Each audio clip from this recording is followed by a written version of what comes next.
और अब समय है कसम संविधान की का। ये वक्त है बड़े मुद्दों पर बड़ी बहस का। आपके साथ मैं हूं चंदन सिंह। कहते हैं जो दूसरों के लिए गड्ढा खोदता है वो खुद उसमें कभी ना कभी जरूर गिरता है।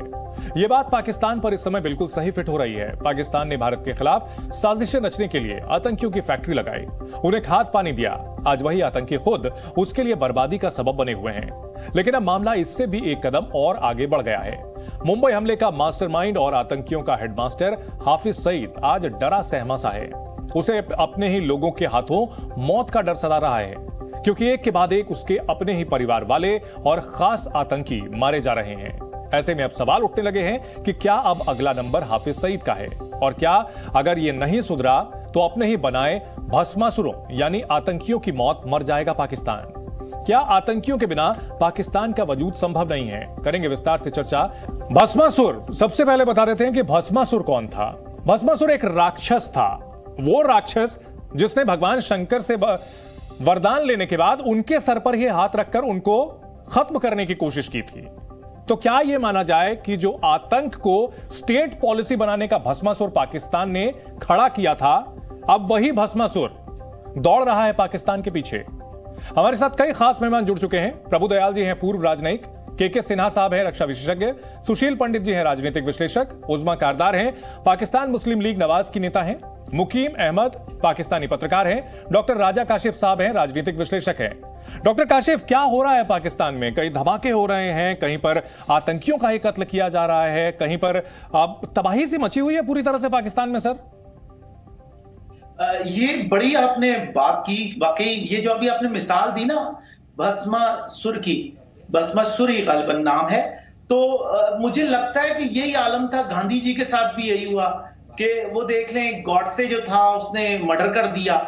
तो ये सब कुछ किस तरह से हुआ? देखें, जो फादर ऑफ द नेशन थे आपके इंडिया के, उनके साथ एक शख्स उठता है और ये कर देता है। तो वहां भी तो यही हुआ है ना, इसको आप क्यों भूल जाते हैं? और वो तो आपको याद होगा गॉडसे के तो घर पे भी पथराव हो गया था, उसके बाद बड़े मसाइल हुए। लेकिन आज वही जिन सिंह, वही संघ परिवार पूरे हिंदुस्तान को बर्बाद करने पे तुला हुआ है। आपको चलिए वो तो 1947-48 की बात थी काशिफ साहब।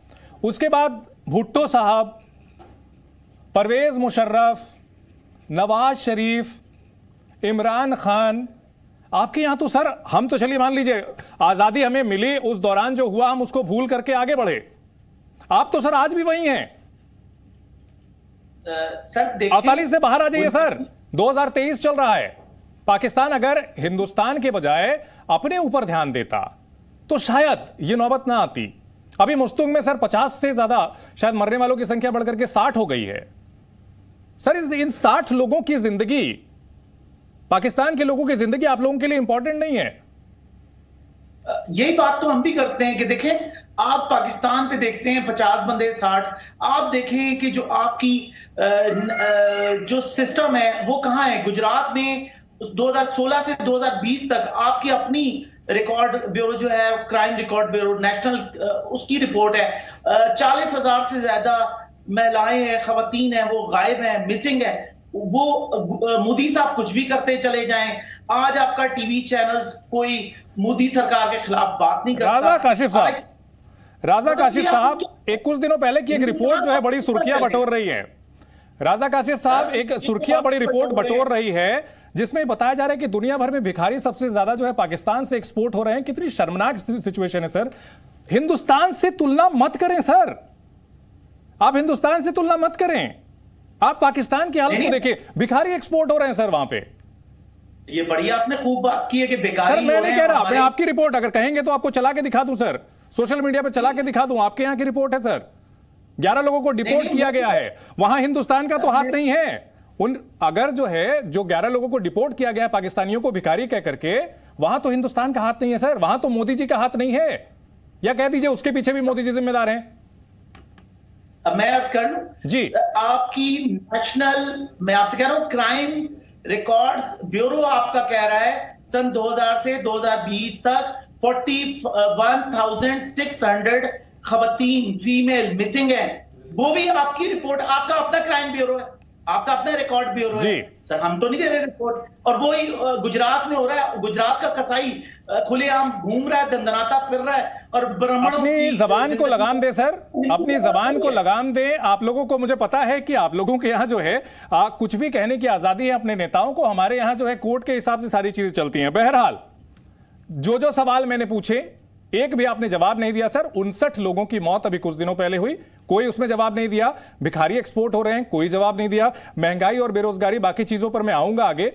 उस्मा खारदार जी, क्या स्टेट पॉलिसी जो पाकिस्तान की रही है कहीं ना कहीं टेररिस्ट को लेकर के जिस तरह से बढ़ावा देने की, अब गंभीरता से उस पर सोचने की जरूरत है? ये अब आप लोगों को ज्यादा परेशान कर रही है हिंदुस्तान या बाकी दूसरे मुल्कों को छोड़ करके?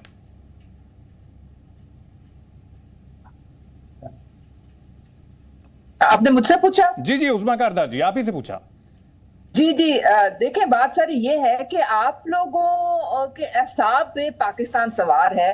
हालांकि आप को तो फिक्र करनी चाहिए कि आप लोग सबसे बड़ी आतंकवादियों की जो फैक्ट्री है वो तो इंडिया में लगाई हुई है। कहां पर मैम? अभी आप जाके इसका आप जाके तो जस्टिन ट्रूडो से जरा पूछें, उसने पार्लियामेंट में खड़े होकर कहा था कि हमारी जो अच्छा, अब आपको नया जो है नया रहनुमा मिल गया है जस्टिन ट्रूडो, वहां से जी। आप रॉ के हाथों उनको मरवा रहे हैं।